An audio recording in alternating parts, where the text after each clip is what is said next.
Ay nako, sobrang init, diday. Ewan ko ba naman, napakaswerte ng mga taong may aircon. Napakaswerte nila, day. Nangungubo ako sa sobrang natutuyuan ako ng laway, day. Napakaswerte talaga ng mga may aircon, day. Okay sana na may electric fan, day. Kay, wag naman sumabay ang sobrang init, day. Di po, ngal. Ito sana kung may mga puno sa paligid. Kaso dahil sa hindi tayo sa mga probinsya. Alam mo, pag mga apartment na halos kapitbahay, makikita mo mga mga open ang pinto.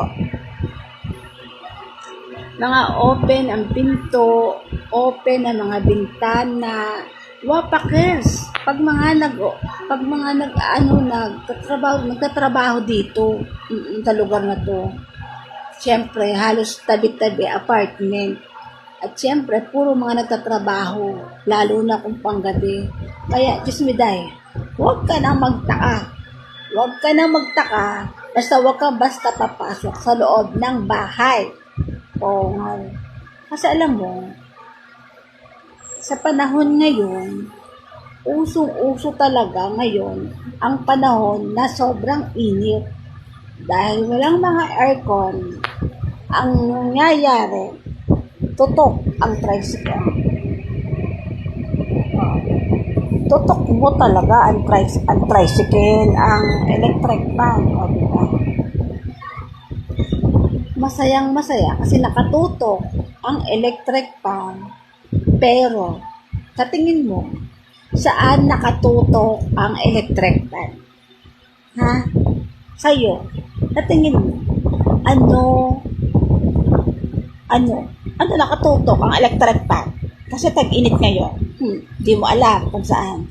Halos lahat ng mga boarding house na mga nagtatrabaho kasi nga panggabi sila. Pero sa tanghali, napakainit. Pero ang ending, ang totoo lang, kaya nakatutok ang electric fan dahil sa mga diba? Mga wapakels, kung bukas ang mga kaya napakainit dahil. Mas masarap talaga magpahangin ng mga tiyan. Diba? Masarap kaya magpapalamig. Kahit nakasando na lang. Ang mahalaga, bawal ang mga trespassing. Okay? Tandaan nyo, walang pwedeng maging trespassing sa mga lugar natin. Okay? Ang mahalaga, hinahanginan tayo. Okay, alam mo na. Ang init dahil.